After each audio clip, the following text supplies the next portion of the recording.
Okay, Hare Krishna. Welcome everyone. Welcome Kokila Mataji. We invite you to summarize chapter 10, The Opulence of the Absolute, for our Bhagavad Gita Jayanti month. Thank you so much for taking this offer, Mataji. Please go ahead and summarize, Mataji. Take over. Thank you, Hare Krishna. Hare Krishna, and a pranam to all the Vaishnavas present here listening. Thank you so much. First of all, I want to tell you that I'm in no way qualified to tell you anything about Krishna or his divine speech that he has spoken in Bhagavad Gita. And, I'm just trying to share with you whatever I've learned so far. Whatever the scriptures are pure, but whatever I'm speaking, maybe it might have some mistakes because of my shortcomings. So please accept my, I ask for your forgiveness before I start speaking. And if you can see on the screen, so yeah. So let's start with the recap. Like so far, what might have heard about, the speech of Krishna, which he's telling to Arjuna that why he should fight. And so let me just encapsulate a little. Like so far he has talked about all the types of yogas, like your Jnana Yoga, your Ashtanga Yoga, Ashtanga Yoga, etc., etc. Right. So and in then gradually he's coming to the point of telling us about more about bhakti. So what actually is bhakti? And first, before we do bhakti, or do if we want to serve, so bhakti means pure devotional service towards the Lord, and it should be done to only one person. So first we need to understand. So far he had taught us like who are we, what is our relationship with him. So now he's coming to the point where he's revealing that, you know uh, he's revealing that why we should do bhakti only for Krishna. Why? So that why is answered in this chapter, because he's sharing with us the divine knowledge that what makes Krishna the supreme personality of Godhead. That's his opulence, the Shakti of the Shaktiman. So he's explaining all this in great detail, taking so much pain and effort to really make us understand. And by the mercy of Srila Prabhupada, we are able to dive in further and understand in more detail uh, how and we should approach Krishna, how we should pray Krishna, and why we should pray Krishna. So all this is answered in this book. So in till so let me just give you a recap. So in chapter 9, Sri Krishna described profound secret knowledge to Arjuna to escape the endless cycle of miserable life and death by devotion, bhakti towards Ishvara. But why him? So as we were discussing before, like so why we should do bhakti to end this misery, because he has told in the 9th chapter that this world that we are living in, which we consider everything, is temporary and it's full of misery. Dukhalayam ashashvatam. So that is the reason to end this cycle. If Arjuna asks Krishna that how am I going to get rid of all this material bondage, what I'm supposed to do? So Krishna is sharing that you should do pure devotional service towards him. And why him? He's going to answer now. So he has discussed in chapter 9 about Sakam Bhakti, that is desire oriented, who performs ritual to reach higher planets. So all the people who say that if you do good and you will get a good result, it means that you are going to get the opulence. You're not going to get the opulence, but you're going to get an opportunity to stay in heavenly planets. You can go move higher up. But what is the end result of the going up to this on these higher planets? Once your karma, your good deeds have passed, it's like a bank account. So if you have a bank account and if you have some money in that, you can use as much as you have in that account. Beyond that, then you're left with no means to spend that money, right?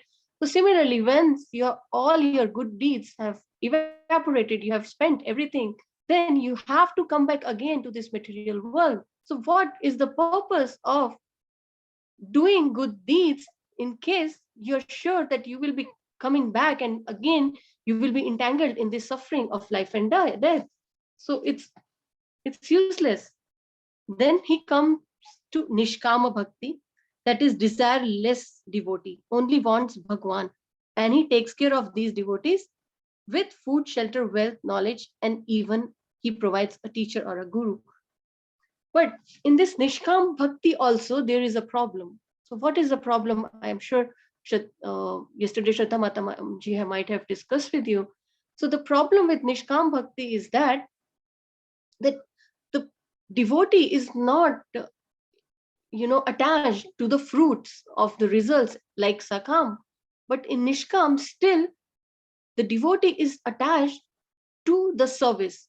So we might have observed that some of the devotees, they're inclined to do certain kind of work, they're comfortable with certain kind of work they want to do. If you go to a temple, or you some like to treat, some like to distribute books. So but that means that in some way they're attached, they're comfortable with that service. It should not be like that. We should, because that means that we are still hankering for the goodwill, or we want name, fame. But then does that mean that are we totally surrendered? Because name, fame also belongs to Krishna. He is the provider of everything. So Nishkam Bhakti also becomes futile because of this. So what should be our mode of doing the pure devotional service towards the Lord? It should be without attachment, without to the fruits or to the way we want to do. It should be Krishna's choice. It should be our Guru Maharaj's instruction that we should follow, rather than choosing ourselves, what we are comfortable with or we want to do. So at the end, he closes by saying, keeping our mind in him by becoming his devotee, we should perform actions for him with complete surrender. In this chapter, Krishna further adds that he will revive the treasure of knowledge that is never better than already explained, because you are Priya Manaya, dear to me. So Krishna says that to Arjuna, that this knowledge which I'm going to share with you is divine. It's never been shared before. And why I am going to share this knowledge with you? Because you're dear to me. So if we want to be dear of the Lord, what are we supposed to do? First, we need to understand there are three things. First, we need to understand who am I? What is my relationship with the Lord? And what should be my goal? So my goal should be to perform the pure devotional service of the Lord. But at the same time, we cannot work or serve anybody until unless we have a relationship with them. So if you're whatever form you want to have a relationship with him, you should have. There are 5 types of relationship that one can have. One is your Sakhya Bhav, Dasya Bhav, as a friend, as a servant. Then you have the Shantrasa, like, then you have that parental affection, Vatsalya, and moreover, lastly, you have Madhurya Rasa. So it's very important to have a relationship with the Lord. And why we should have that relationship with the Lord, he explains in this chapter in detail. So let's start.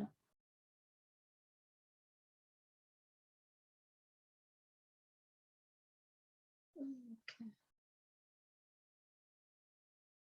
Just a second.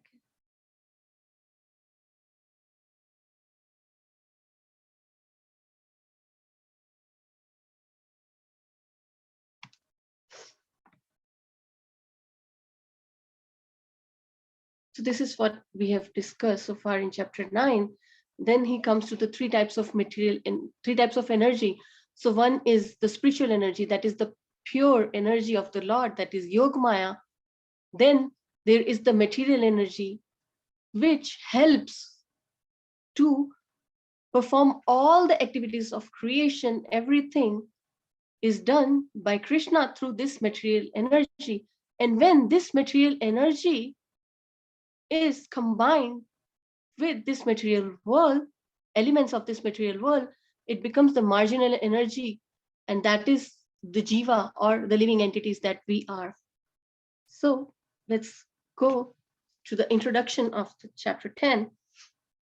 So the main topics that we are going to discuss is the reiteration of divine being's power of becoming that was explained in chapter 7, 8, and 9. And he will be discussing this in the verse 1 and 3 as well.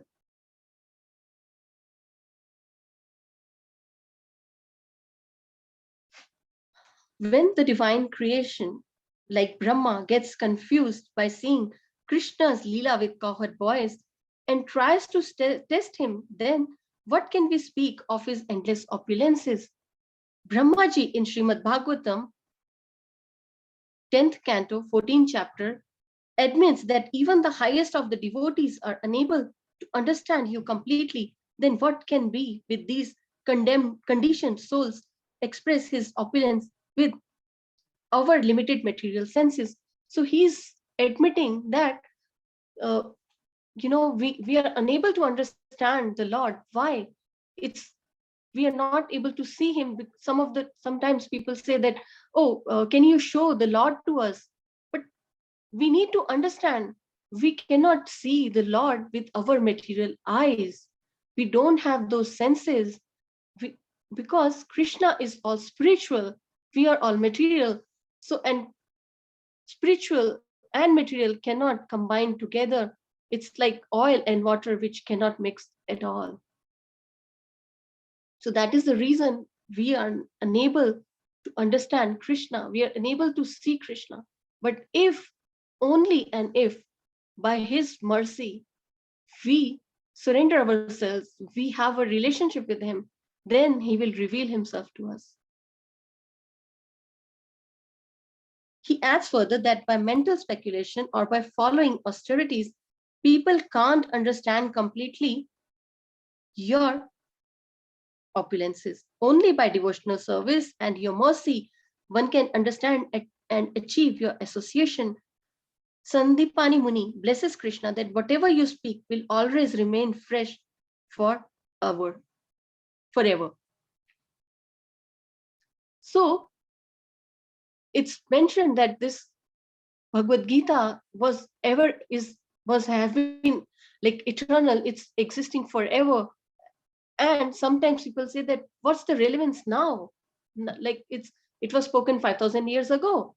What's the relevance? So here it's proven that by the mercy, like even Krishna, who is the Supreme Personality of Godhead, he's showing that if you get the mercy of your Guru, then you can be there forever. Your speech can be important forever. So it's not that Krishna needs such an opulence from his Guru, but he's showing us the way that if we want to go on the path of devotional service, we need and to have a bona fide spiritual master under whose guidance and shelter we can progress further. Krishna revealing, leading us that we can't transcend from material mundane world to spiritual platform without spiritual master. Remembrance, subtle, removes abominable sins, gross avidya. Once we understand he's the most powerful, then we will surrender and to do unalloyed loving devotional service of the Lord. So what is this unalloyed devotional service of the Lord? That is pure bhakti. When we hear from pure devotees, we develop faith backed by Shastras. Scriptures build faith and develop blossoms to surrender. Guru, Sadhu, and Shastra. So pure faith is in cohorts, they close their eyes and were saved by the fire. So in Srimad Bhagavatam, as you all are reading, there is a reference in the 10th chapter where the cowherd boys are entangled in the fire of in the forest. So that is an example. We all are here entangled in this material world, burning with all our material desires and our desires and hankering to enjoy and have our sense gratification. So, but if we have faith, if we have surrender, then we can be saved by him.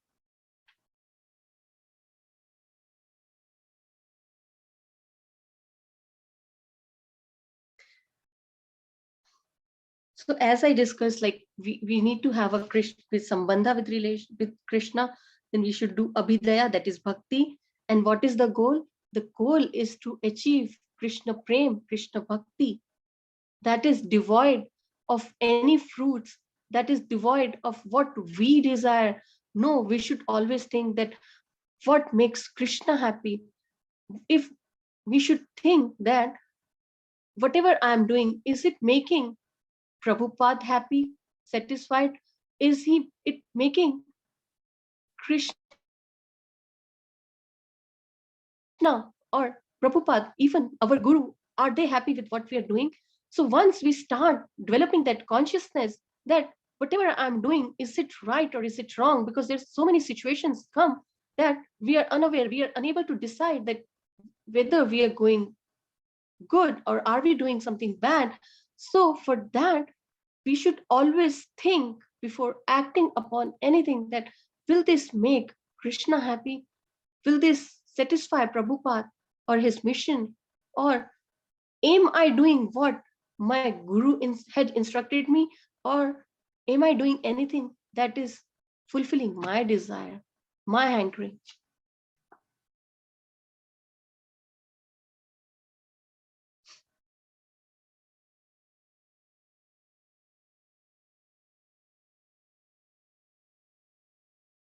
So that's Prayojan Abhidaya is discussed in verse 8 and 9 that will come into.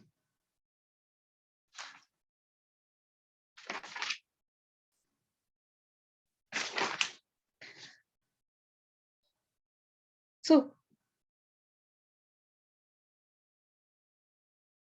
Prahlad Maharaj asks Shukdev Goswami in detail about Krishna. Parikshit asks Supreme Lord that let me be with these demons, given them not and give them knowledge, the compassion of that is the compassion of a pure devotee. So Parikshit Maharaj is already all aware. He is the Param Bhakta of Krishna. He is asking these questions to Shukdev Maharaj. Why? It's not that he needs to know, no, because he's so merciful. And that is why, although he had given up all his kingdom, everything, but yet Shukdev Maharaj on several occasions call him the king. Why a king? Because he is taking care of the needs of the people, of the society as a whole. That is the role of a king, and that's what he should do. And that's what Parikshit Maharaj is doing. That is why he's always referred to as Maharaj. And that is the pure mercy of a pure devotee, that he, although he might be aware, but still he inquires, he asks questions so that the others, like people like us, get benefited. We are still reading Bhagavatam, learning so much from that. That is because of the mercy of Prahlad Maharaj, Parikshit Maharaj. And in Bhagavad Gita, in the same fashion, Arjuna is asking all these questions. It's not that he doesn't have, he's devoid of knowledge. No, he has every knowledge of the world. As Krishna himself admits that you are dear to me. So why is he dear to him? Because he knows everything, but yet he's trying to ask so many questions on behalf of us so that we are able to understand and bring the goal of our life to a fulfillment.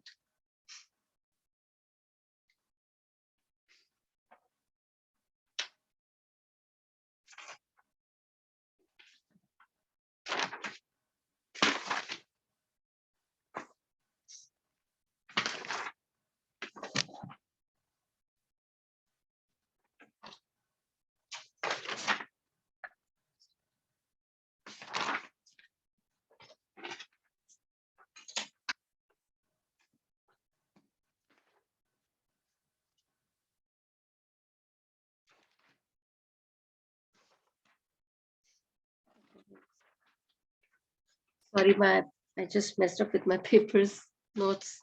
I'm so sorry. The word Bhagwan in verse 1 is explained by Parashar Muni as one who has Shat Aishwaryas, 6 opulences, who has full strength, wealth, fame, knowledge, beauty, and renunciation. Krishna is instructing confidential knowledge of his opulence and his work and manifestation. The more one becomes fixed in devotional service by Shravanam, hearing, we should always hear about the Lord in association of devotees as it enhances, nourishes our bhakti devotional service. So here we need to understand that whatever opulence is there in the world is being given by Krishna because everything belongs to him. So even if we get fame, name, or wealth, we should always think that it is by Krishna's mercy that he is sharing his opulence, his fame with us. Verse 2, Brahma Samhita states Lord Krishna as the Supreme Lord, as he is the greatest cause of all causes, and he himself states that he is the cause of all the demigods and singers. Thus, even they are unable to understand him completely, as spiritual powers can't be expressed with limited imperfect material senses. Great sages who lived understand him by mental speculation have failed to do so. So people have tried to understand Krishna in so many ways, especially Prabhupada refers to the Mayavadi philosophers who take everything what Krishna has said, and they mold it according to their own motivations. And they say that the world is mithya.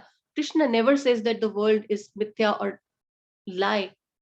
No, it cannot be false because this material world has been created with Krishna's energy. So when Krishna is absolute truth, then how the material world that has been created through his energy can be false?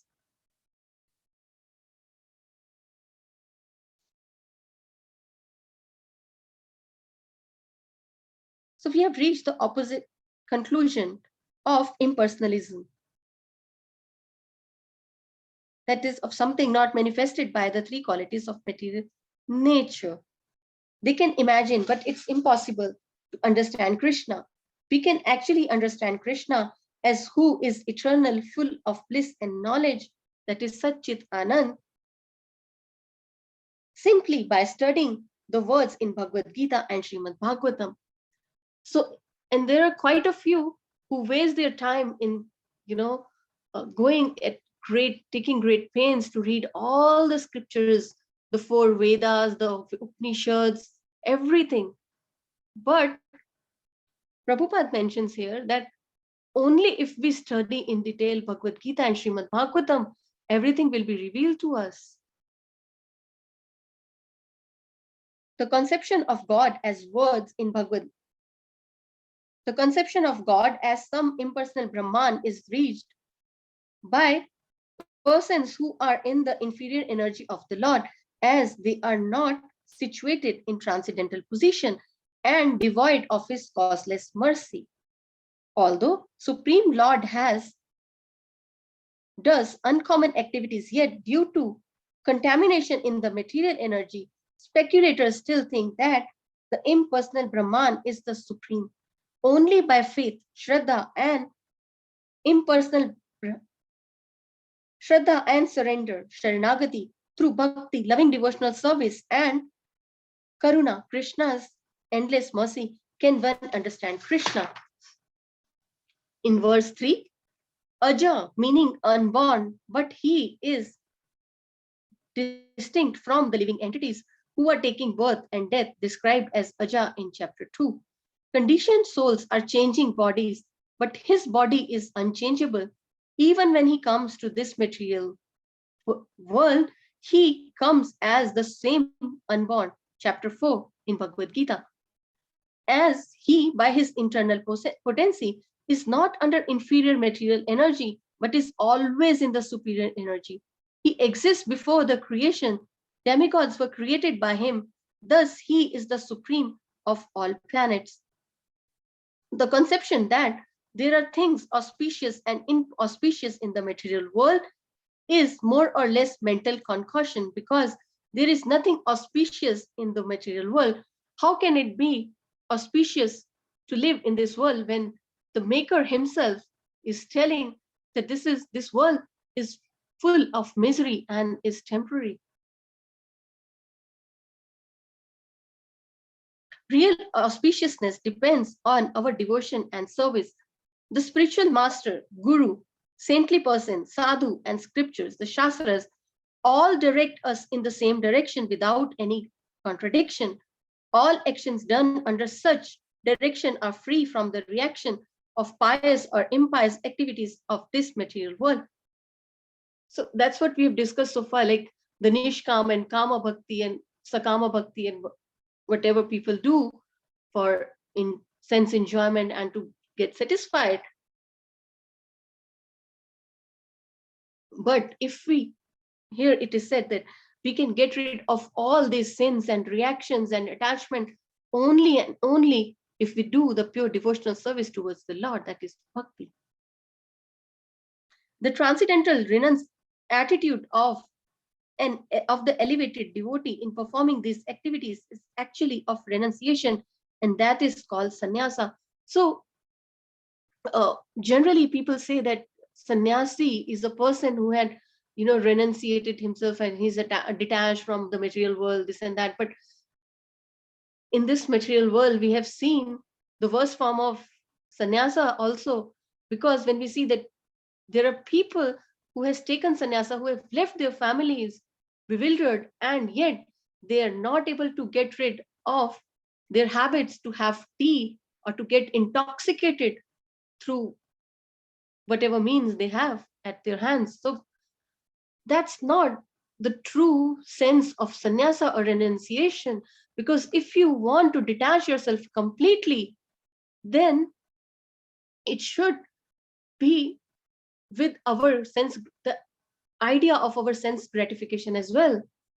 Enjoying a cup of a tea or intoxicating ourselves with whatever material we have in our hands doesn't equate us to a sannyasi. We can, that is just an external renunciation, not internal renunciation, but a pure devotee of the Lord who attaches himself to Krishna instead of trying to detach himself from the material entanglements.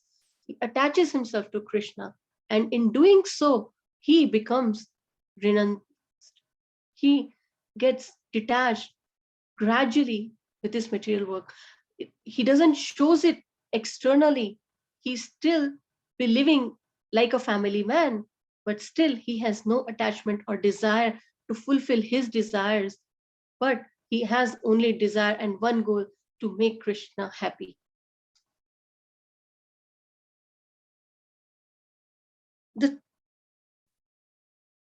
The transcendental renunciation is called sannyasa. So this is the sannyasa he's talking.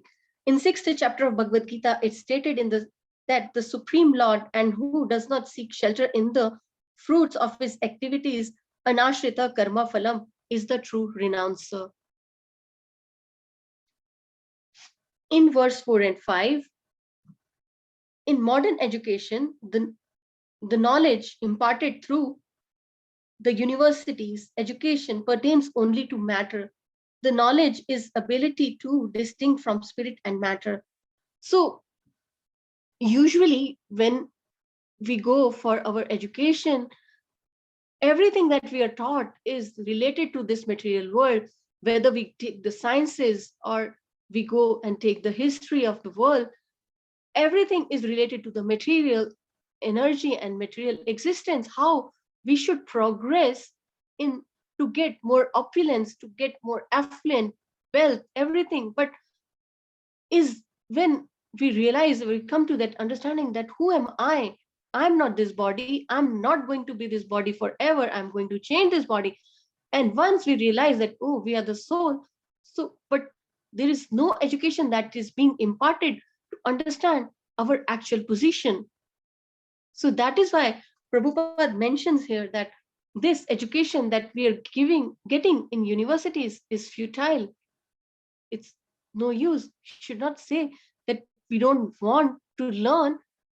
The we actually want we should have a platform to understand the material as well, because obviously we want to have some opulence so that we can serve Krishna in a better manner. But that doesn't mean that we should always, and for everything, we should just have only one inclination, that we should have our material goals fulfilled. No, apart from that, we have two responsibilities as a jiva. We have the responsibility of the body, of our familial relationships that we have as we live in the society. We have the certain roles towards the society as well. But apart from that, we have a responsibility towards our soul. That is the primary responsibility that we have. But no education is being provided to fulfill or to satisfy our role, responsibility towards our soul. That is why Prabhupada is mentioning in this verse 4 and 5 that the education that we are getting in university has no value in spiritual world. Asamoha, he mentions a word, asamoha. Nothing should be accepted kindly, but with care and caution. Shama, tolerance and forgiveness should be produced. Satyam, fact should not be misrepresented to make it more palatable to others, as it's not truthfulness. So he's mentioning each and every word, like why we should not say anything, like we say that we should sugarcoat the things. Prabhupada never used to sugarcoat anything. He'll tell directly that, and that is why he has been so successful in bringing people from all parts of the world together into Krishna consciousness. That is the reason of his success. He never compromised with truth. That is what he is referring here. He's saying Satyam, that the fact should not be misrepresented to make it more palatable to others, as it's not truthfulness. Facts should be told as they are for the benefit of others. Control of senses means they should not be used for unnecessary personal enjoyment, but always used for proper needs. The mind from unnecessary thoughts, that is called sama. Mind should be used to understand the prime necessity of human beings and presented authoritatively.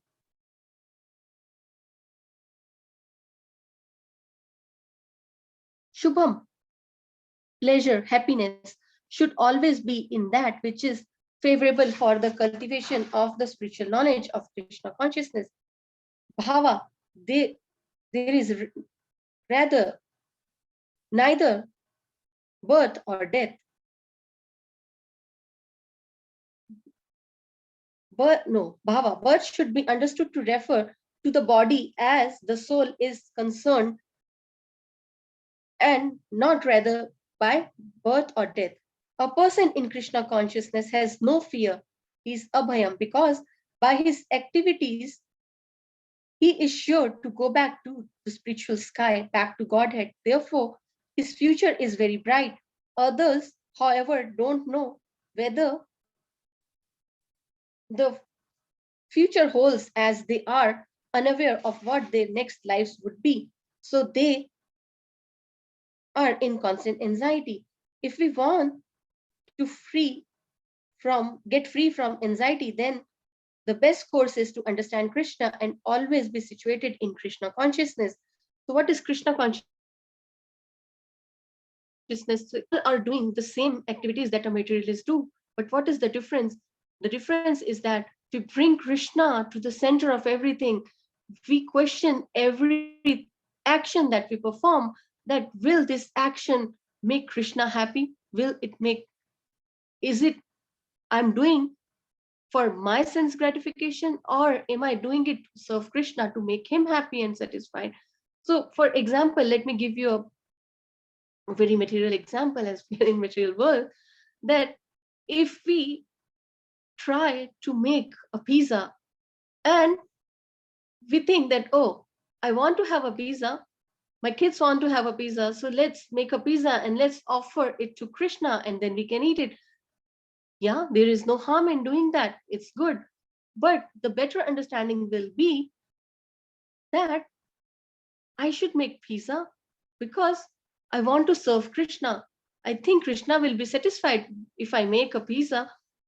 So let me make a pizza for him. So when we are constantly thinking in our mind that, oh, I'm doing this service as a service to Krishna to make him happy, then we are Krishna centered. That's what Prabhupada means here. That's what I have understood.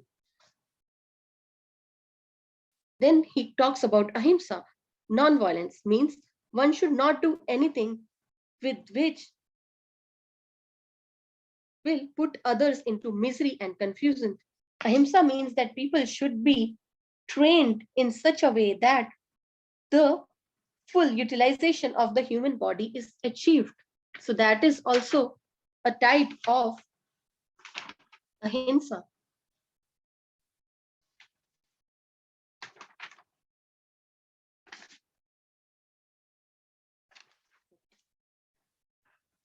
So after that,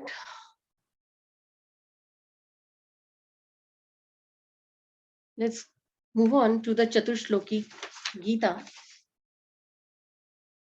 So the verses 8 to 11 here in Bhagavad Gita of this chapter are mentioned as Chaturshloki Gita because these 4 verses gives the complete essence of Bhagavad Gita. So if you all understand or try to understand at least these 4 verses, you will have the understanding of the complete Bhagavad Gita. So we are so fortunate that Krishna is so merciful that he has encapsulated the whole 700 verse in these 4 verses. That is his intelligence and that is his mercy. Only he can achieve such a feat to, encapsulate 700 shlokas in these 4 shlokas for us, because he knows that the Jeev in Kali Yuga is so entangled. We are so foolish. We keep forgetting that is the reason he has given us a short form so that we can remember. So in Chaturshloki Gita, Ramanujacharya has set them as nutshell verses adopted by subsequent teachers. In terms of context, these are the last verses given as instruction. Till now, Arjuna has only asked question, but here he paraphrases his understanding of Krishna's message post the 4 verses, which don't come unto the conclusion of Bhagavad Gita, chapter 18. So the conclusion of the Bhagavad Gita doesn't even comes in chapter 18. Why?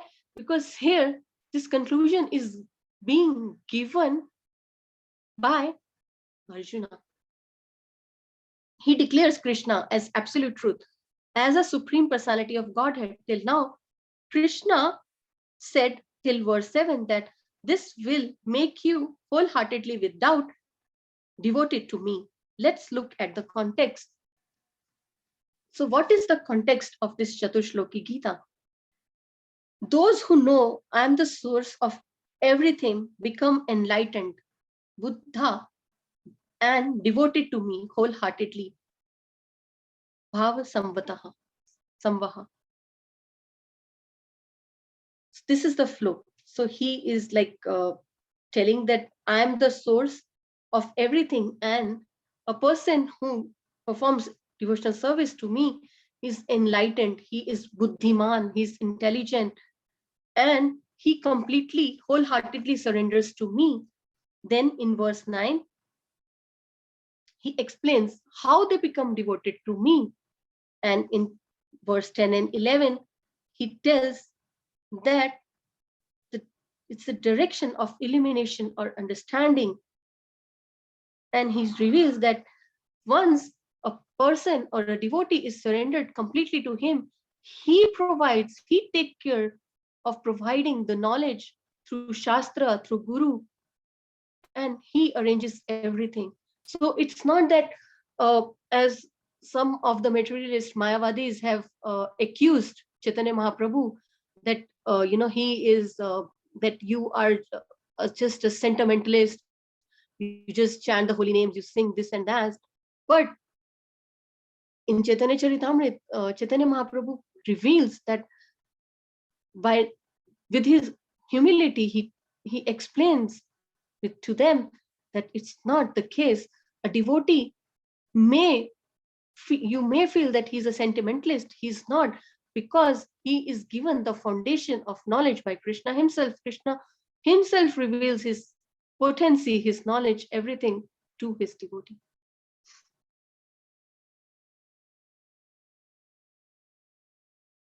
So verse 8 talks about all three, that is the Sambandha, Abhidaya and Prayojana.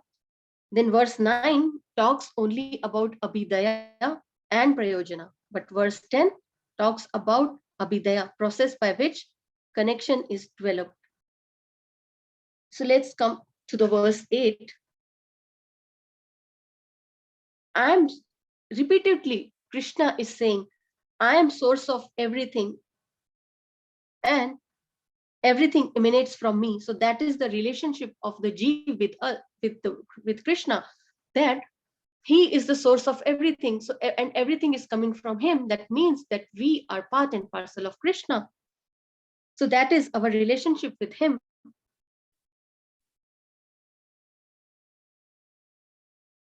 I am source and used in present tense, meaning everything arranged and sustained by my arrangement.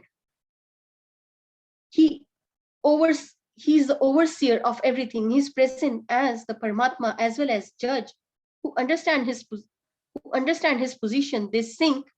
Whoever understand his position, they sing his glory. Bhajante, bhajante. So bhajante here refers that the devotee wholeheartedly offers himself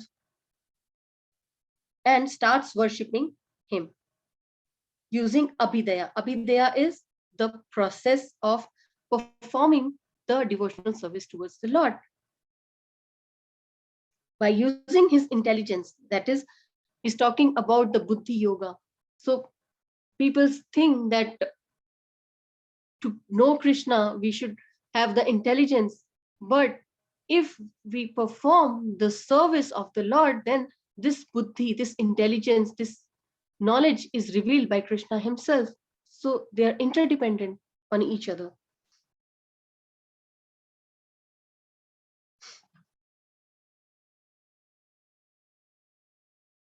Prabhupada substantiates this verse to support the point Krishna is making here. He quotes from Atharva Ved, Gopal Tapini Upanishad. Krishna instructed Brahma and gave Vedic knowledge. So Brahman is not the source. Narayana Upanishad, he confirms, Narayana desired to create all living beings, and all who's who, he confirmed, he of cosmos are mentioned here. And here it's mentioned too that the source of Narayana is Krishna, not vice versa. He may not be directly father of everyone, but the lineage comes from Krishna. So people say that Brahma is the creator of everything, but we need to understand the position of Brahma himself, because Brahma also is not, it might seem to us that he's eternal, but he's not, because he too has a lifespan. Brahma also changes with time.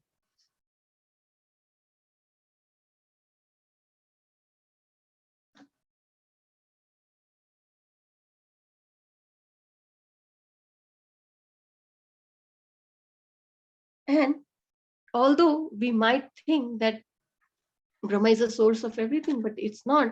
And he is given that position by Krishna's desire. Krishna could have done it on his own as well, but he puts these gods, demigods for us, so that because they are the pure devotees of the Lord, and Krishna himself doesn't deals with the material energy. Although the material energy may be a mixed energy of Krishna, but still he doesn't deals with that energy directly.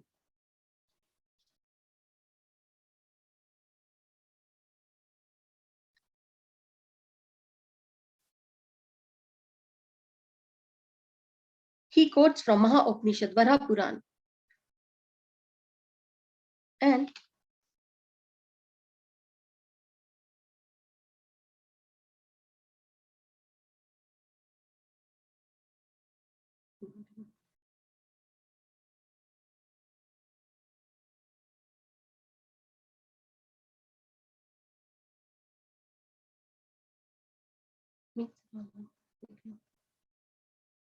so yeah, and so some people, they think that Shiva is omniscient, right? So he is Ishvara, Maheshwara, is referred to as Ishvara, Maheshwara. So we need to understand what is the difference between Bhagwan and Ishvara as well. So Bhagwan is a person who has all the six opulence, but Ishvara means that someone who can control. So it may or may not be the supreme controller. Supreme controller is only Krishna, but he gives certain power, authority to the demigods like Brahma and Shiva. And Shiva becomes omniscient in to some degree by the mercy of Krishna or the Lord himself.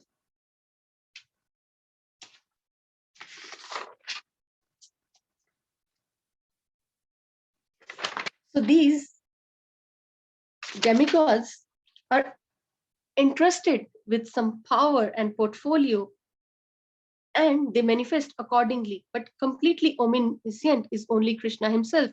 Prabhupada concludes that any foolish interpreter who doesn't comes to conclusion that Krishna is absolute, scripture is self-evident, but we should know to read them with buddhi, intelligence. That is why we need to learn under proper guidance of spiritual master who.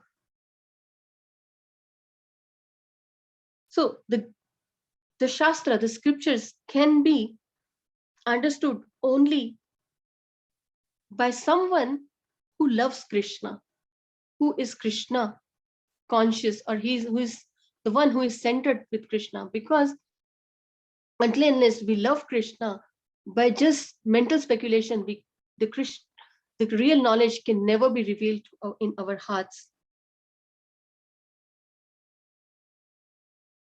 And we will have our misconception and prejudices against him. And moreover, it's not a theoretical subject, it's a transformational subject. Why it's transformational? That because Prabhupada one time mentions that if you're following certain principles, or you're following certain kind of religion, or you're, and if your heart is not changing within yourself, if you're not able to see any improvement in yourself, then that means that the knowledge that you're getting, the path that you're following, is not the path for you. So if until unless we see some transformation in us, that means that we are doing something wrong, we are not doing something correctly, and we need to figure it out. We need to analyze that. So that is why he tells that it is so important to understand the Shastra from a pure devotee who loves Krishna. That is important. Verse 9, one offers consciousness of mind, chitta, thoughts of my pure devotee dwell in me. So Prabhupada poetically here refers to this, like, that one offers consciousness of mind, mat chitta, thoughts of my pure devotee dwell in me. So it's not a one-sided affair that we keep on serving Krishna and Krishna, oh Krishna, and Krishna doesn't listen, or he doesn't even looks at us. That's not the case. If that have been the case, we won't be serving, and we won't be that much satisfied that we are in Krishna consciousness. Why we are getting satisfied? Because there is a reciprocation.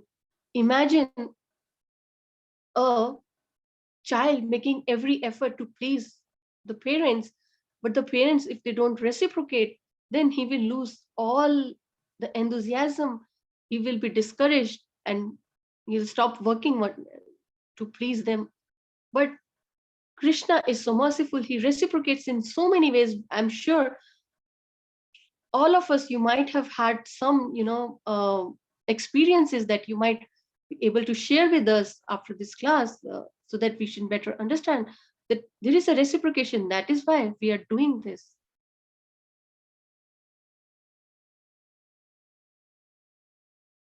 Krishna is the home of devotees' existence, spiritual advancement in such manner that our materialist desire and existence of worldly things to spiritual home. So we need to change our perception that, and only when our perception changes, that we have to improve from like the material existence. If we have to transform, how we are going to transform ourselves? We are doing whatever everybody else is doing as well, but the only difference that we have is we bring Krishna to the center. Is this pleasing Krishna? Once we start asking this question, we will definitely improve in our Krishna consciousness. Our faith will build up, the knowledge will be revealed to us automatically. We will have certain experiences to share and strengthen our faith. So although the weather will be hot or cold, but as soon as we are in home with air control, we feel peace. Similarly, devotee may face obstacles, but he's at peace of his mind, as his mind is centered in Krishna. When we offer ourselves to serve Krishna and discuss Krishna Katha with other devotees, that is Buddhayante, we understand when others speak Kathayanta, Nityam, forever. So when we are attached to Krishna, when we are getting the reciprocation, we become pleased. We don't get bored of listening about Krishna. There is a common saying that mehboob ki har cheez mehboob hoti hai. So when we love someone, so everything that is related to him becomes very dear to us. So in that manner, the devotees, they want to discuss, they want to listen about the pastimes of the Lord, and they never get bored of it. And it becomes their main purpose of existence. That is how we should try to develop our relationship. We should strengthen our relationship with Krishna in that manner. And if we want to judge ourselves that where we stand in our devotional service, then we should check ourselves and analyze, are we enjoying the association of devotees? Are we enjoying to listen about Krishna or his katha or his energy?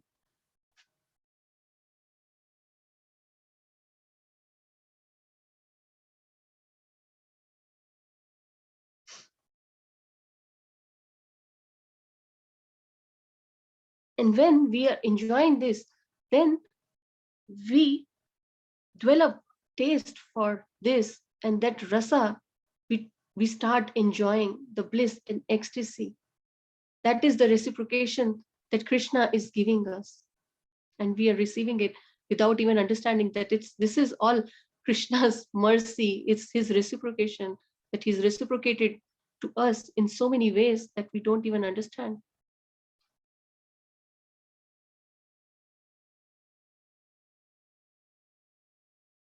And then he refers, there is a word here in the verse, Priti Purvakam.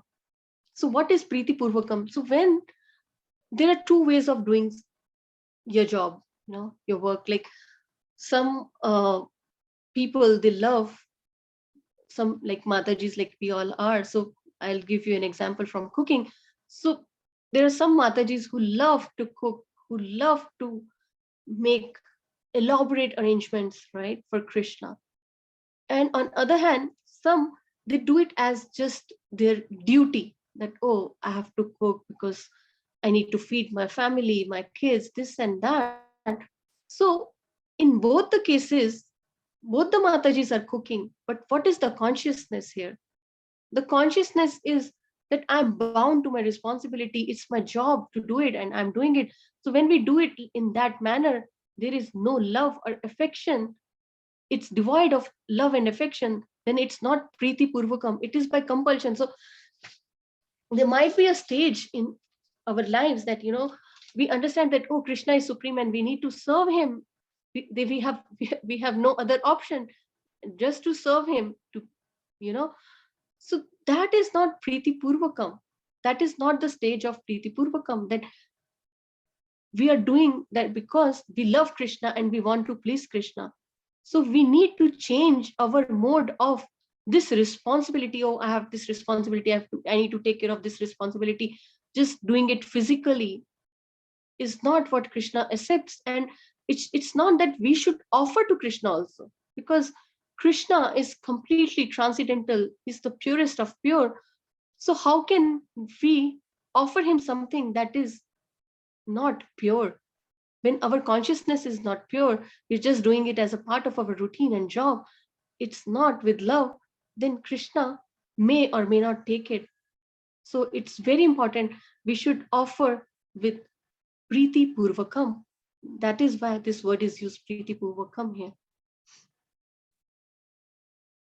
When we resentfully serve Krishna, will not give intelligence or fruits he wants to give, but only with love he illuminates the devotional Buddhi Yoga.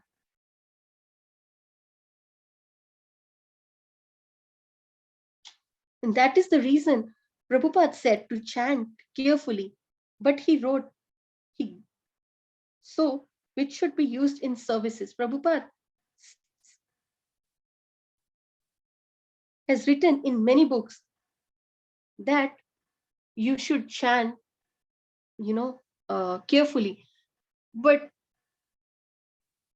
apart from that, we try to distribute the books now that the Gita Jayanti is going on, and devotees are, putting so much effort to distribute books. If the Lord can be achieved only by serving or giving the pure devotional service towards the Lord, but properly just chanting the holy name, then what is the need of distributing all these books?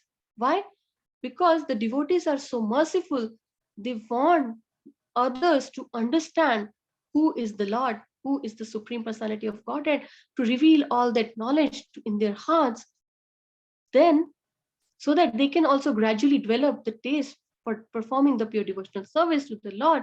That is why so much stress is always kept on distributing the books.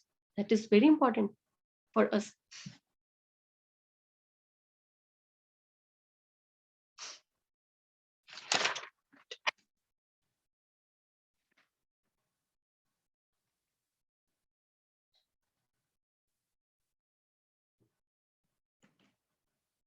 So in verse 10, it is mentioned Tesham, previously discussed people. So whatever people have been discussed previously are like the people who do think about the literature, then who engage themselves in mental speculation and everything, etc. So these the people.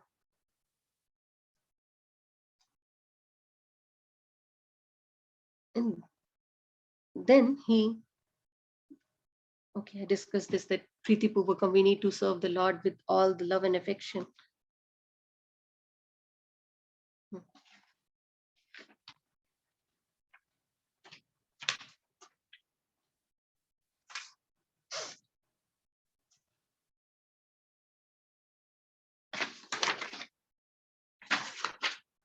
And then in just a second.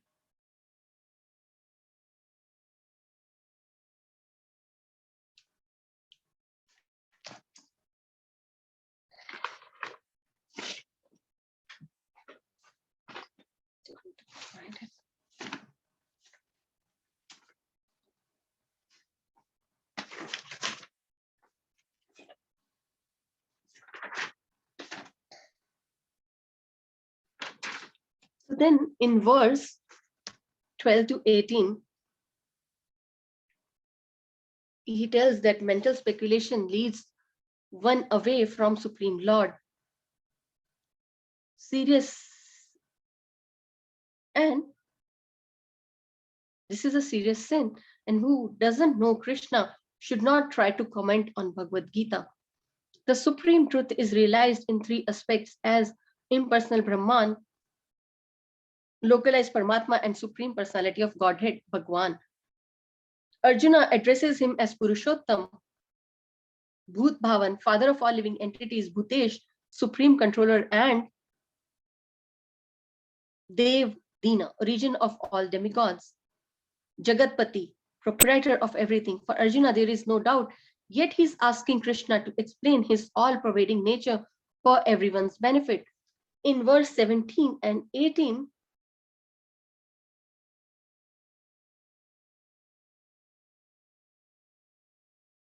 this is conveyed by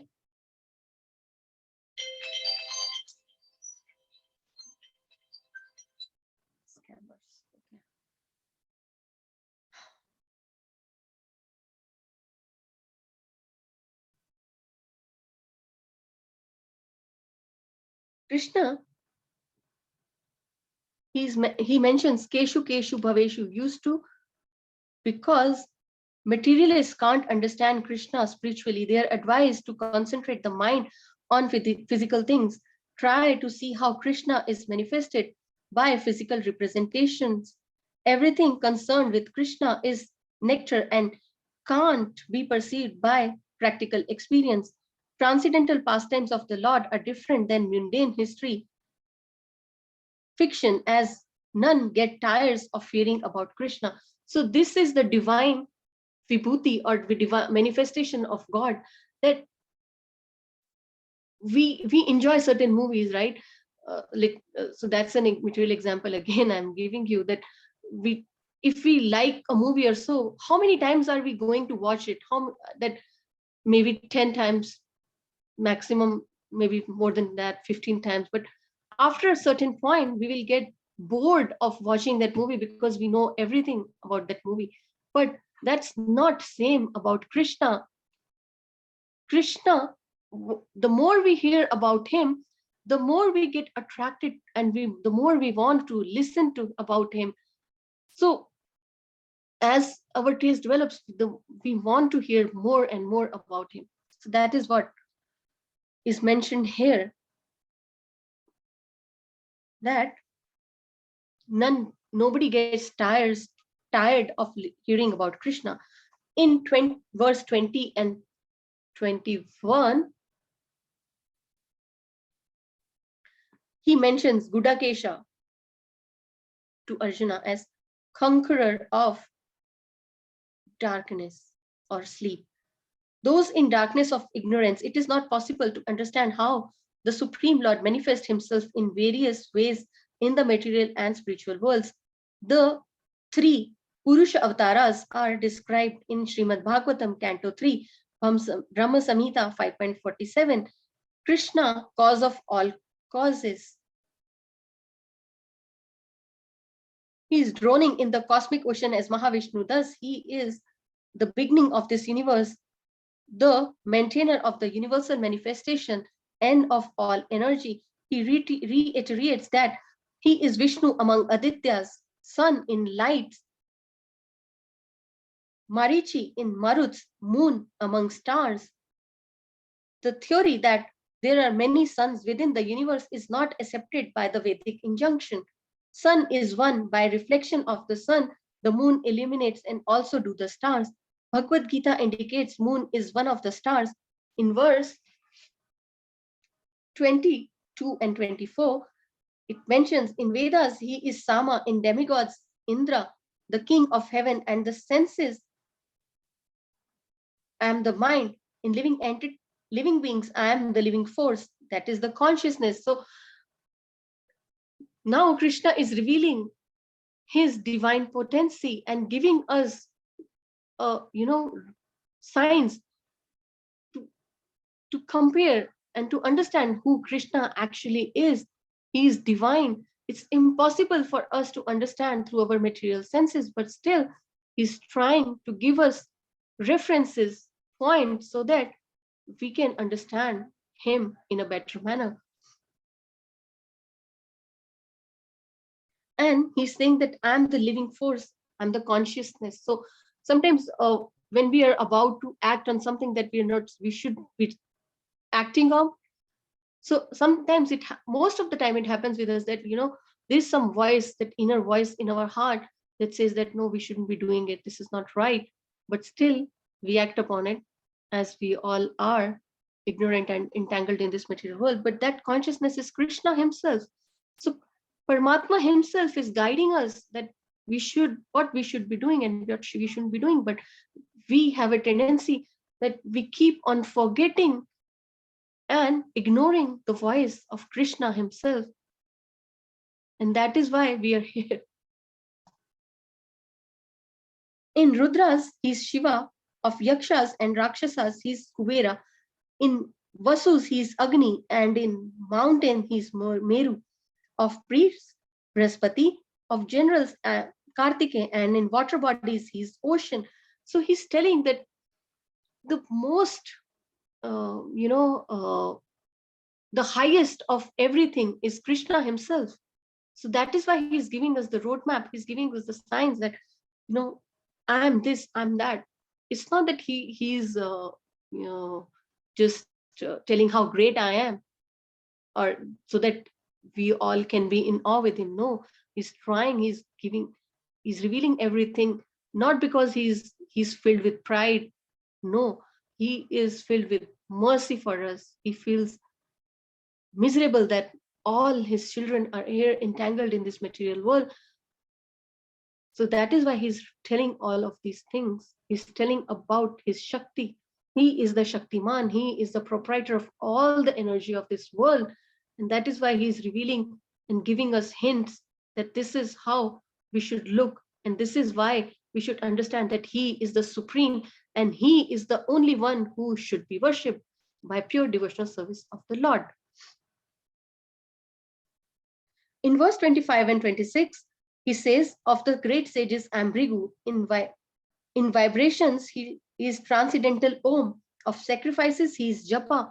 So when we say that, oh, I don't feel like chanting, I don't like Japa, we should always remember that Japa is Krishna himself. So if we disrespect and we don't give importance to chanting the holy names, then in a manner we are disrespecting Krishna, because Japa is Krishna himself. And in immovable things, he is Himalayas. Whatever is sublime in the world is representation of Krishna. Earlier, Meru is mentioned, but it's sometimes movable, but Himalayas are never movable, thus greater than Meru.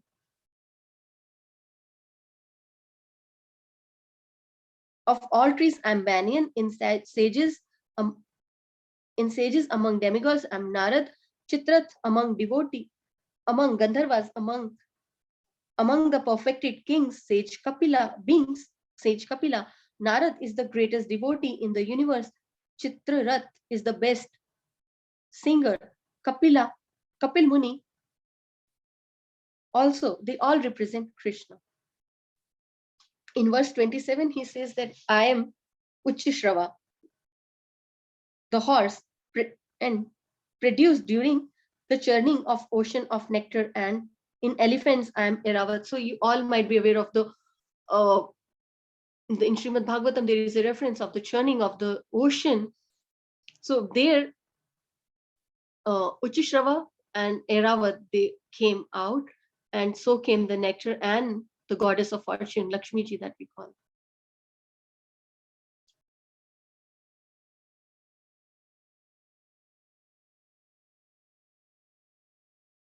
So Krishna is the maintainer of the universe and the kings, and who are appointed on account of their godly qualifications are maintainers of their kingdom.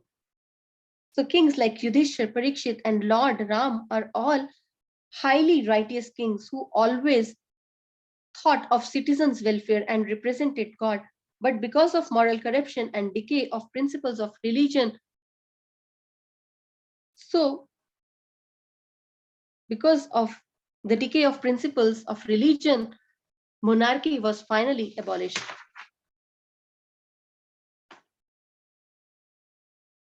In verse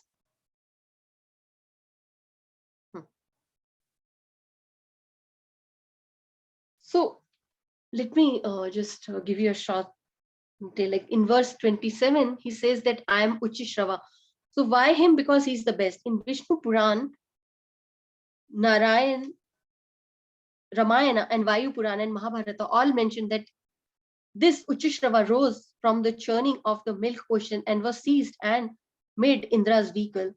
Then there is another reference in Harihar Chaturanga, where it's mentioned that Brahma performed sacrifice, out of which rose a winged white horse, and again he rose out of the cosmic ocean, milk, and was taken by Bali, who uses to attain many impossible feats, like defeating Indra. In Vishnu Puran also mentions that when Prithu was installed as the first king of the earth, Uchishrava was made the king of horses. So this is how important Uchishrava is. We just know the name, so I just thought, let me just give you a little background. And in similar fashion, Eravat, the elephant,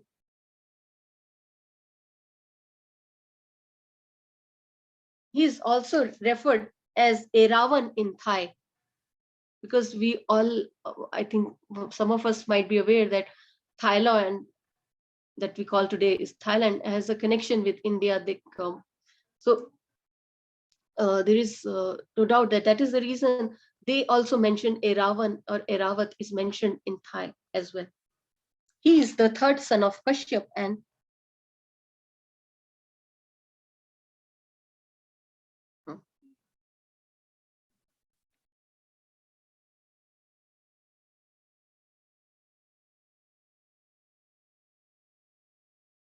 okay.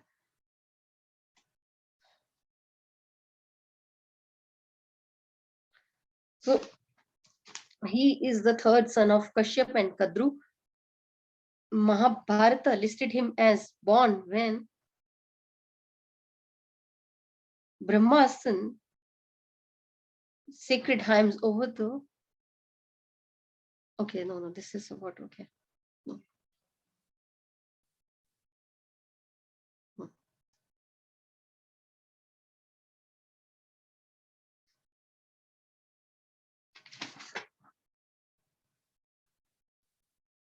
So in similar fashion, he tells about the Surbi cow, the Kamadhenu is the mother of all cows, and she's miraculous cow of plenty who provides her owner whatever he desires. Some describe it as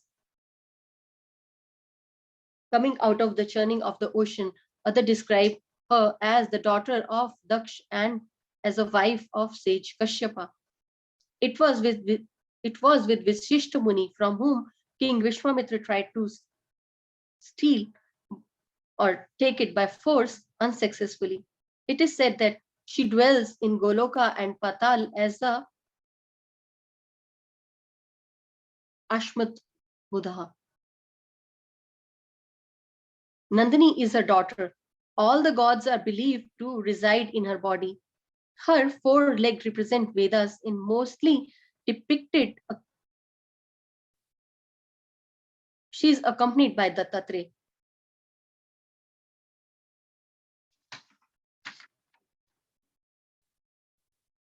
So this goes on and on, like in all the verses, like then he tells that I'm the thunder. In verse 28 and 29, he says that I'm thunderbolt, I'm the Surbi cow, I'm the Kandarp snake, and I'm Varuna. And in aquatics, Aryama as Krishna, like Aryama is the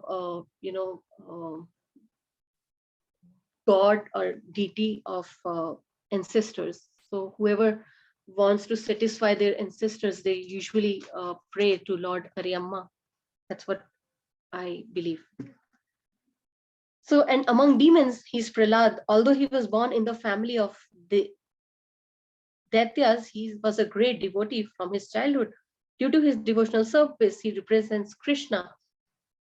Among all subduing principles, he's time, kala, it's all pervading and wears down all things in material universe. So we all know how much important time or kal is. It's all pervading. So that time represents Krishna. So whenever we are doing any activity, we should be very careful and we should utilize our time very carefully because it's Krishna himself. I'm so sorry, I'm just telling all this because I want to remember this all the time because I'm the one who wastes most of the time, I think. So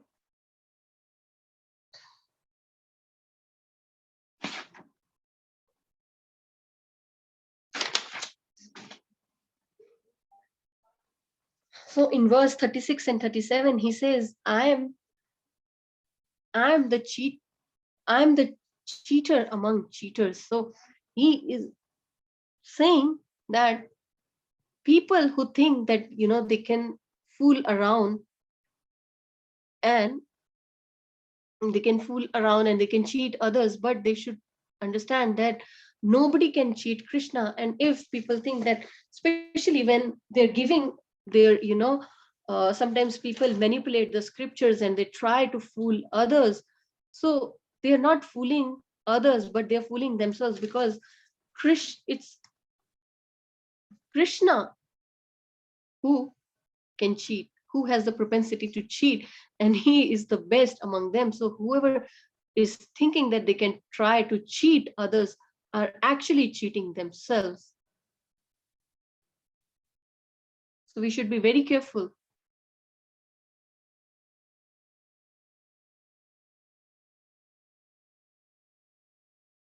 Of all cheating processes, gambling stands supreme, and Krishna can be more deceitful than any mere man. The fortunate commentator who wants to cheat Krishna and people by saying that there is something greater than Krishna is cheated by Krishna. None can surpass Krishna in deceit. He is industrious, enterprising, adventurous, and strength. All are coming from Krishna. Both Krishna and Baldev appear as Vasudev and also as his first expansion. Thus, he is no different from Krishna. Among Pandus, he is Arjuna. Vyasa among the Munis, among Kavis, Ushana, and these all are representing Krishna. In verse 38 and 39, he says he's the agency of chastisement. It represents Krishna. In battlefield, morality, victory. Among most confidential thing, silence is represented by Krishna. And if a person is capable of knowing matter and spirit, that wisdom is Krishna. In verse 39 and 41, the opulence and energy of the Supreme are understood in various ways that can never be all explained. Here only 82 opulences are mentioned. So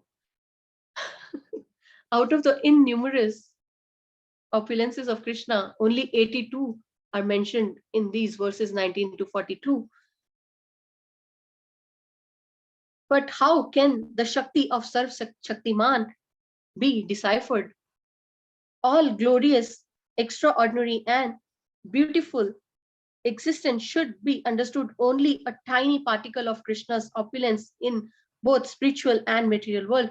As Krishna's opulence, we should remember. So we should always understand and we should always connect ourselves with Krishna. So sometimes people say that how, while performing our material responsibilities, while we are entangled in this material world, how can we remember Krishna? So if we try to remember that this water, time, everything that is emanating is Krishna, then we can constantly remember Krishna. So that is the process, or that is an way of bringing Krishna to the center, because we all agree that we are so much busy in our day-to-day life that we keep forgetting Krishna. And how can we always be Krishna conscious? So we, by just remembering all these small things, like if we see a sun, if we see the cloud, if we see the rain, we see time, we should think that these are all opulences of Krishna. Then we can center our existence in Krishna, and we can be Krishna conscious all the time. In verse 42, the Supreme Lord is represented throughout the entire material universe by his entering into all things as super soul. Krishna ends with that one can understand completely that Krishna is supreme. What's the need to know more? So it is concluded in verse 42 that Krishna is present in everyone as the soul, right? Paramatma. And when he is the source of everything and he exists in everything, then what is beyond there to understand for us? So now coming to the point that why we should be performing bhakti or pure devotional service, unalloyed service towards the Lord.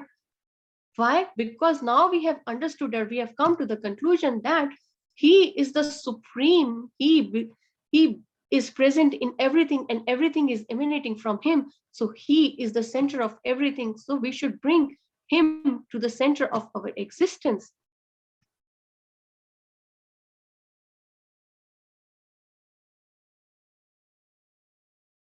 Sects of people who propounds that worship of any demigod will lead to the supreme personality of Godhead or the supreme goal, but worship of demigod is thoroughly discouraged herein, because even the greatest demigods are only a fragment of the opulence of the Supreme Lord.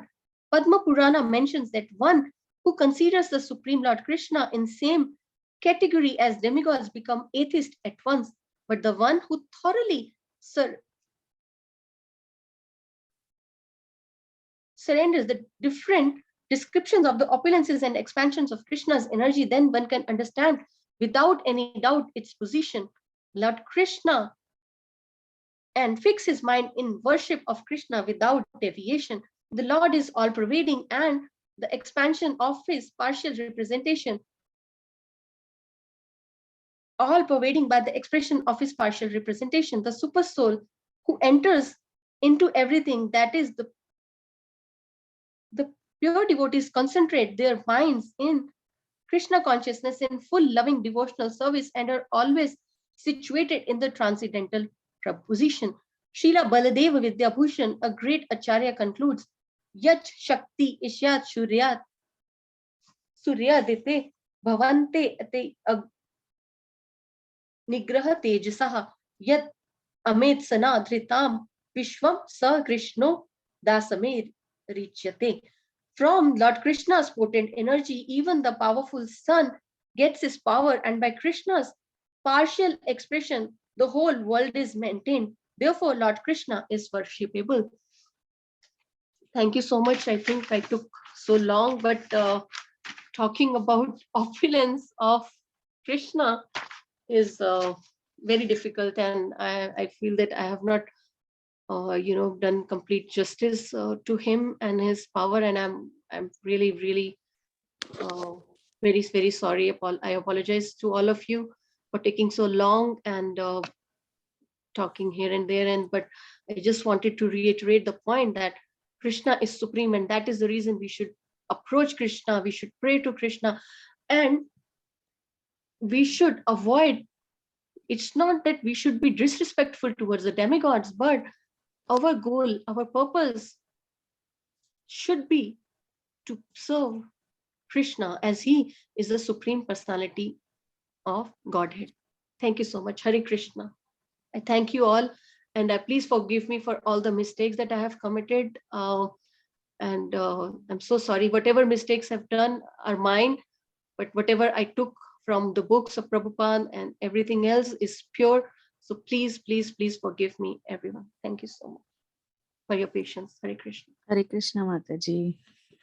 Thank you so much, Mataji, for a very beautiful summary of chapter 10. And it was not long and it was not anything that you felt, because as you said, we are talking about vibhutis of Krishna. So let me start my video.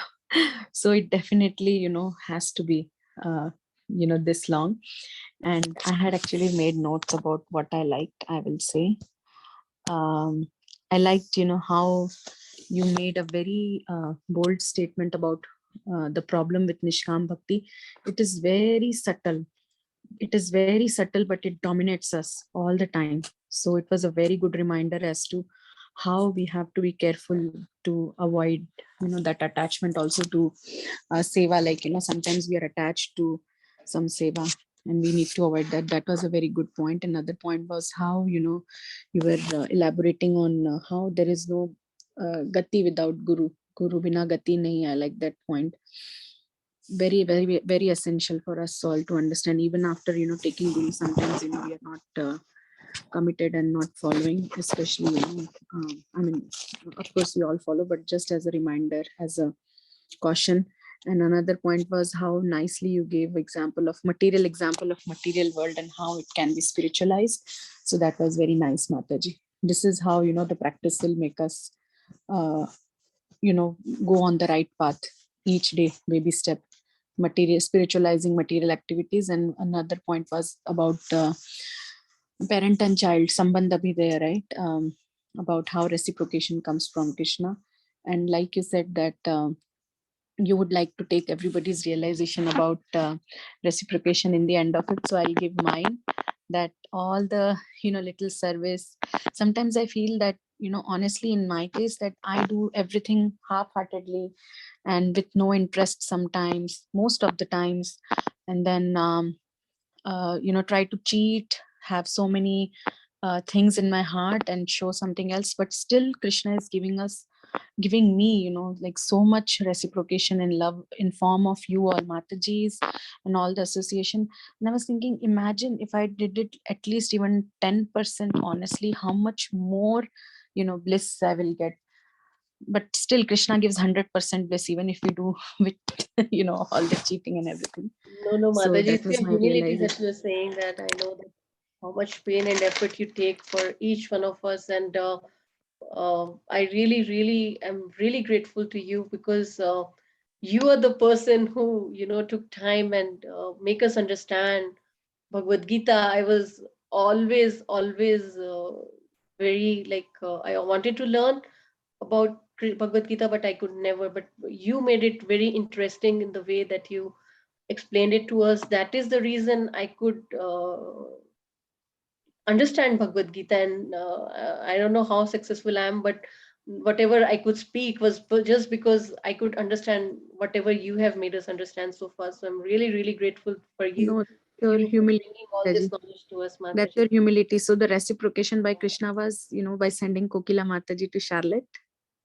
Really, I swear, Mataji. I miss you so much. Of course, we are connected. We always read for Bhakti Shastri and we are always connected. But still, you know, love you, Mataji. Thank you so much. I miss your pakoras. I miss your smile. I miss your hug. Everything. And it's so nice to see you going ahead so far in Bhakti, Mataji, and I'm going to follow your footsteps. No, Mataji, no, Mataji. You will send me to Narak Loka, it seems, now that you're saying You, this. Prabhuji, have always been very supportive, very nice, good friends of us, like a family member. Thank you so much for your association, You're never Mataji. far from us, Mataji. You can drop in whenever you want. So it's your Yes, home. I will. Krishna's home. It's your home. Yes. Thank you so much, Mataji. I'm sorry, today I only started talking. I would request, okay, so Mataji, many Matajis couldn't, stay because of work commitments or something, but I would request other Matajis to please go ahead and say words of appreciation for Mataji and any, questions or doubts if you have. Thank you, Mataji. Hare Krishna, Mataji. Both you and Mamta Mataji started talking and I started crying. It's really, as Mamta Mataji said, it's a blessing that you came to Charlotte, Mataji. You really, and you, I mean, you did so much justice to that chapter. You know, you gave such good examples. You spoke so much about Chaturshloki verses. I mean, something, you gave me so much understanding, which I did not have, Mataji. Such a beautiful way. And yes, Mataji, you and Mamta Mataji together have gone so much in depth into the Bhagavad Gita. So very, very nice, Mataji. I don't have words to say anything. Whatever Mamta Mataji said is all true. And I don't know how to express my gratitude to you, Mataji. You both are such a humble devotees. No, Mataji. Mataji, we should always have your blessings. If you say like that, then how we are going to get blessings from you? You are such a senior devotee, Mataji. You're so Mataji, no, Mataji, that seniority has learn no so much meaning, from you, Mataji. Mataji. Please don't say that, Mataji, and please do share your realization.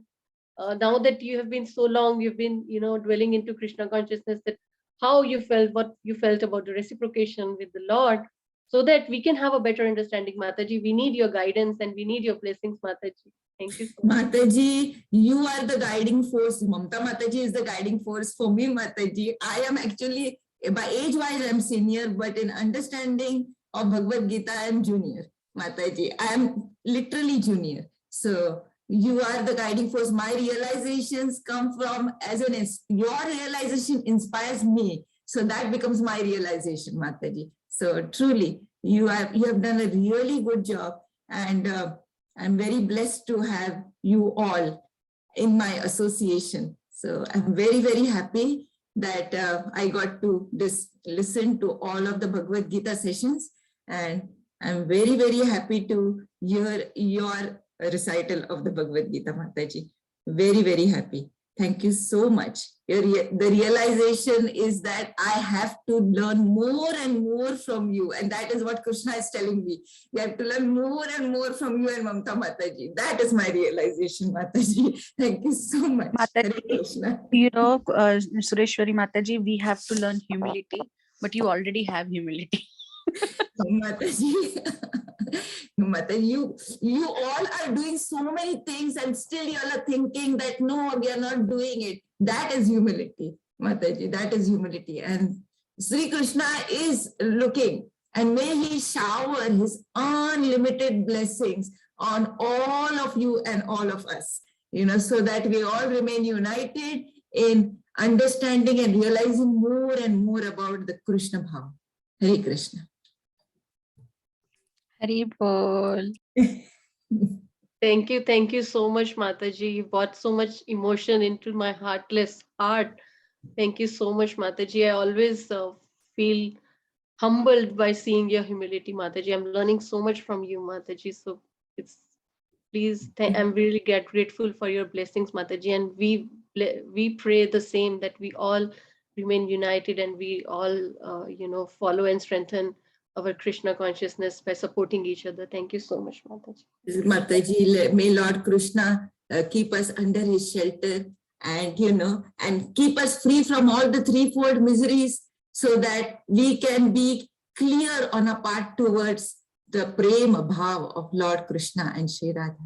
Hare Krishna.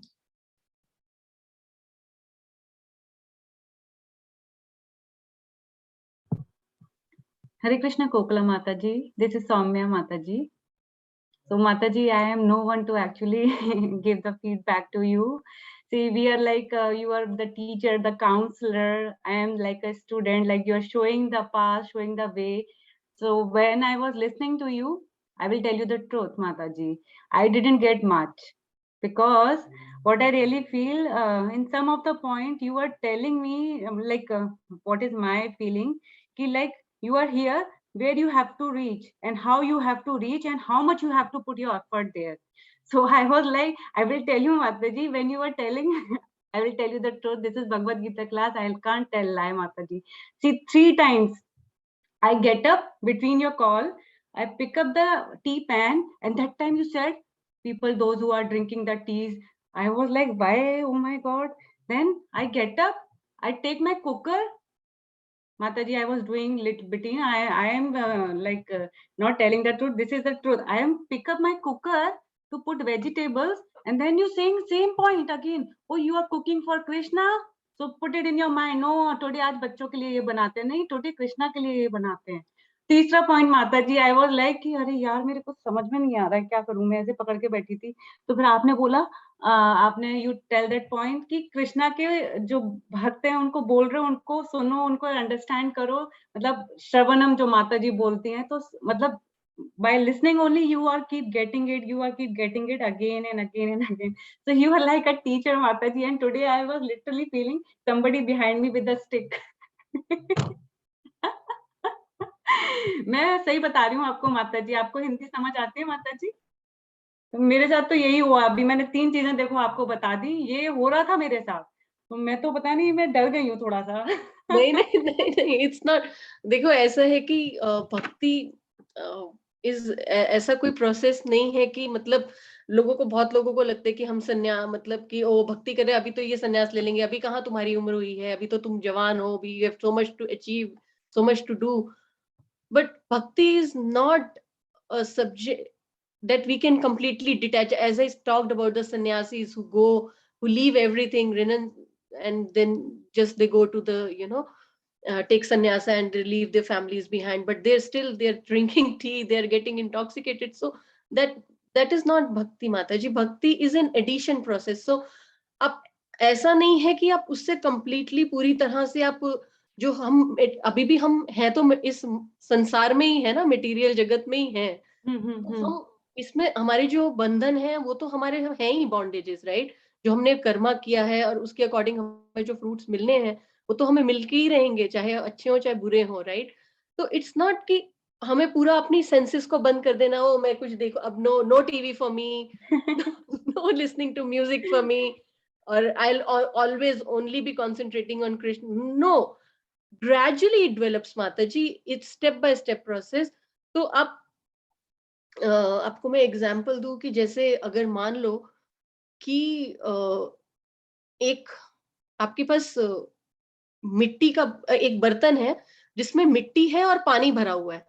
अब अगर आपको उसको अलग करना है मिट्टी को पानी से, तो आप कैसे करोगे, राइट. एक प्रोसेस है कि आप उसको थोड़ी देर रख दो और फिर वो अलग अलग हो जाएंगे. फिर जब लेकिन आप जैसे ही आप उसको पोर करने जाओगे तो क्या होगा कि वो फिर से मिक्स हो जाएंगे, राइट. तो दूसरा प्रोसेस क्या है कि आप उसमें शहद डालना शुरू कर दो, ठीक है. आप उसमें शहद डालते जाओ डालते जाओ डालते जाओ. ग्रेजुअली आप उसमें इतना शहद भर दोगे कि वो सारी जो मिट्टी है ना वो सारी बाहर आ जाएगी. तो ये जो हमारे मटेरियल डिजायर्स है ना, ये सारी मिट्टी है. और कृष्णा कॉन्शियसनेस और कीप जस्ट थिंकिंग कि ओके कि ये मैं कृष्णा के लिए कर रहा हूं, तो उससे जो है हम धीरे धीरे धीरे जो हम भक्ति करते हैं ना वो शहद है, ठीक है. तो ये जो भक्ति हम कर रहे हैं, तो हम भक्ति ऐसा तो नहीं है कि हम इतने कोई बड़े रिनाउंसर हो गए हैं या बहुत बड़े हम योगी सन्यासी हो गए कि we will that we are detached completely. जो कहते हैं ना कि I am detached completely, I think he is the person who is attached most. मेरी अंडरस्टैंडिंग ये है, क्योंकि मैं डिटैच्ड हूँ मतलब मैं तो है ही है ना, अभी भी स्टिल देयर इज मैं here.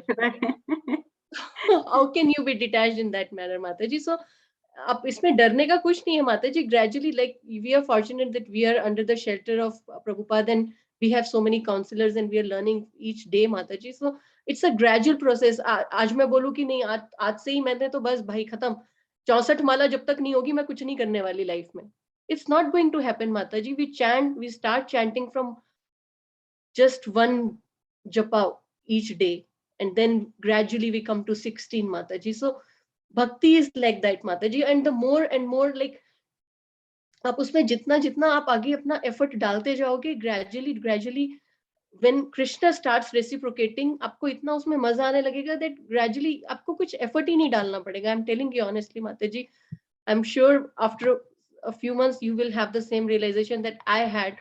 So that's what I'm sharing with you, Mataji. It's not nothing like that, Mataji. And even like intoxication, I was talking about myself also, Mataji. It was very painful for me to, detach myself from this tea, coffee things, everything. Like, मैंने onion garlic बहुत easily मैंने by Krishna's mercy I could leave it, but tea intoxication I was very far in that, but somehow gradually it happened, Mataji, by Krishna's mercy. So and whatever हमें ऐसा लगता है ना कि हम कर नहीं पाएंगे लाइफ में, तो हम ये अगर सोच रहे मैं नहीं कर पा रहा, तो मतलब स्टिल वहां पे मैं है, I am the proprietor, I am doing it. So until unless हम वो मैं को नहीं त्यागेंगे तब तक हमारा कुछ नहीं होगा, माता जी, इसमें. तो we need to surrender to Krishna कि Krishna, I have tried my best, I have done my best, but I'm not able to do it, so please help me do it. So until unless we take surrender in everything, and once we take surrender in everything, Krishna automatically will make it happen, Mataji, for you. And I hope and pray that Krishna will make your faith stronger and stronger by each day, and you feel and have the same realization. Thank you so much माता जी. कितना अच्छा लग रहा है मुझे, बता नहीं सकती हूँ मैं. कितने अच्छे से आपने एकदम बच्चे की तरह समझाया मेरे को बहुत अच्छा लग रहा है. थैंक यू सो मच माता जी. मतलब I am so happy to come here, but everyday बस यही है कि बस ये एसोसिएशन बना रहे तो दिमाग की जो बोलते हैं ना हिंदी में, बत्ती जो बंद हो गई है वो खुलती रहे धीरे धीरे. तो I really like to come here everyday. It's like a part of my daily routine. तो बस वो कृष्णा की ही मर्जी है. आप सही बोल रहे हो, सब उसकी मर्जी से ही होता है. सब उसी की मर्जी से आते हैं जाते हैं. थैंक यू सो मच माता जी. Thank you. Thank you. Hare Krishna. Hare Krishna माता जी.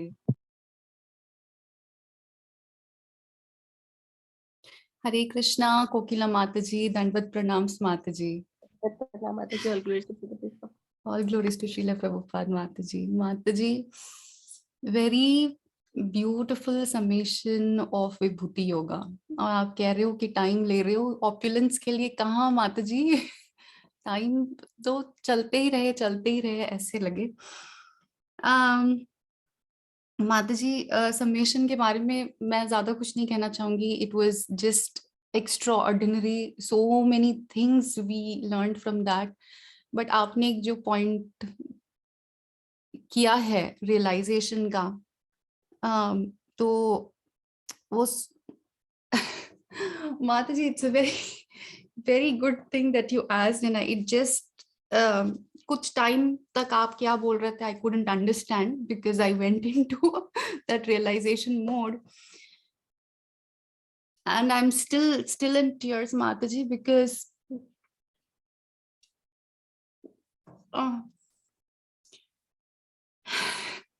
Krishna, Mataji. Now I'm really getting emotional and overwhelmed, Mataji. Please don't cry, Mataji. so I'm stone-hearted, Mataji. I cannot cry, Mataji. Even if I try hard, I cannot. So I thought, same, Mataji, I was very, very emotional when I, previously, when I started this, I thought, I am becoming very strong now. And then at times I become very weak. But the realization come in that way that, Krishna gives us that strong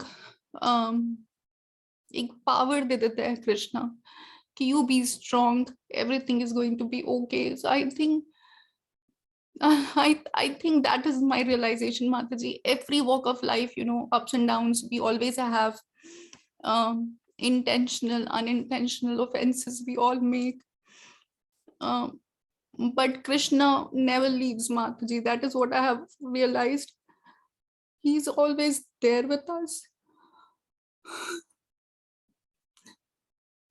Mataji, let me tell you one thing. Hare Krishna. Mataji, let me tell you one thing, Mataji, that you said that, that you feel that sometimes you feel weak and sometimes you feel strong. So Mataji, let me share one thing with you that, let me give you one more example. Like if we are like, when we want to grow something in the soil, so what is the first step we do? You tell me. We try to put some water and soften the soil, right?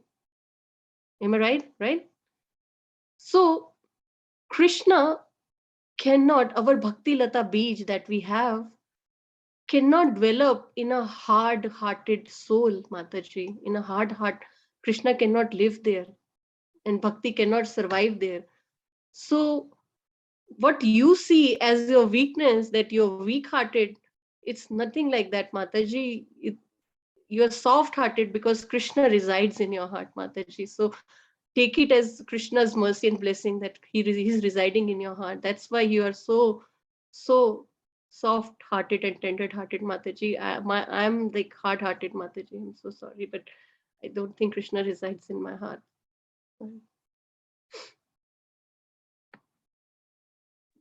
Thank you, Mataji. What wonderful examples you have. I was just amazed by the example you gave to Soumya Mataji also. Shahid, it's so nice to put, honey dalte jao. Krishna is such All the beautiful, interpretations yes. by our acharyas and Shad Goswamis, Mataji, it's nothing that is my own thought or creation. No, Mataji, it's everything belongs to Krishna, Mataji. He is giving me words and examples, Mataji, by all your mercy and the blessings of all the Vaishnavas present here, Mataji. I have no Thank you, qualification. Mataji. Thank you so much. Thank you so much, Mataji. Hare Krishna. Hare Krishna, Mataji, Tanvitra.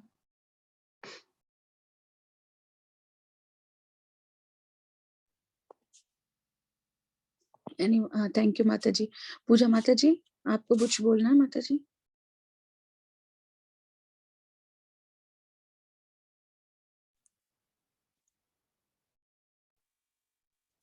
Okay, Mataji.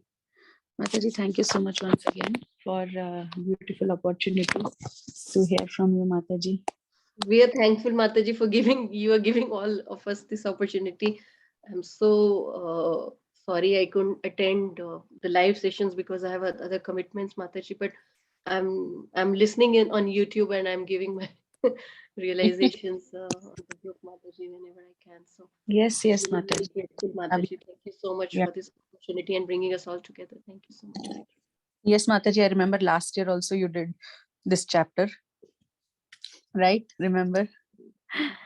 And then we all had done, Vibhuti's summary. Remember explanation of Vibhutis in February? We all divided some shlokas, and that was also such a bliss, everybody coming together. We learned so much about each and every detail. You had spoken about Hanuman, I remember. So much we got to.